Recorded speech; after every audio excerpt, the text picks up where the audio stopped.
Hi, I'm Tanya and I'm presenting my Module 12, Designing Data Protocol Graphic Organizer for AEP 858. What is protocol? As we all know, protocol consists of an agreement upon guidelines for reading, recording, discussing reports that ensure equal participation and accountability. So basically, protocol is just going through information with colleagues and other uh, stakeholders, parents, whoever want to know what's going on. So I put together my data protocol, which consists of various summaries, assessments, such we used this last year in the school I was in. We used STAR Math and STAR Reading. We also used Study Island, and then we used Maps, Dibbles, and there was a few others, but I can't remember what they were. And then we would get together and we would discuss these. The fifth grade teacher who taught math, she and I would get together and we would discuss the scores and talk about what I needed to do to improve my students and where I needed to be for when state testing was. Also, assessments, like I said, we did them about every month. We talked about these. Being a new fourth grade teacher, I was needing a lot of assistance with this. Of course, I won't be a fourth grade teacher next year. I'll be teaching SPED somewhere else. But teachers should collaborate, and at least once a month, regardless. You should do your grade level or your subject area.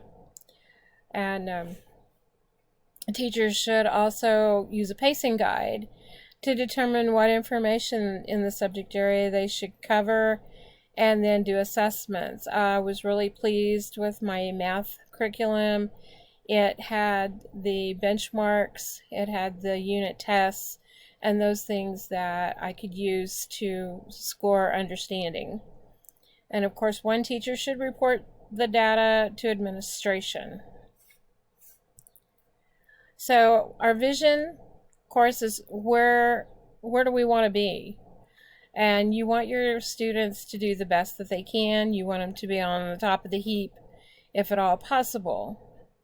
And so reflection about that is, how do we get there? Well, we continue to teach them. We show them ways to do math that help them learn how to do it.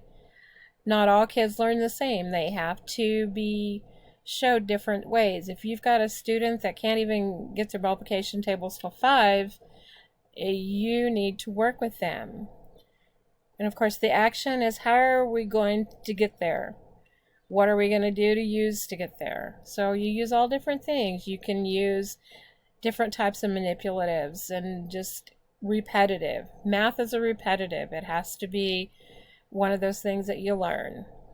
And of course, and then like I said, evaluation is very important. Evaluate. Teach something, evaluate. Are they getting it? Are they understanding it?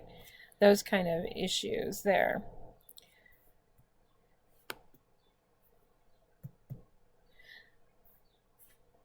So I put this together. I've used several different graphic organizers in my class and in these college classes. So, our population, we're small. We have less than 400 kids in our school. There's a lot of similarities with our kids. They have farm families, we have in-town families, we have special needs. We do have some that are sitting on or below the poverty level.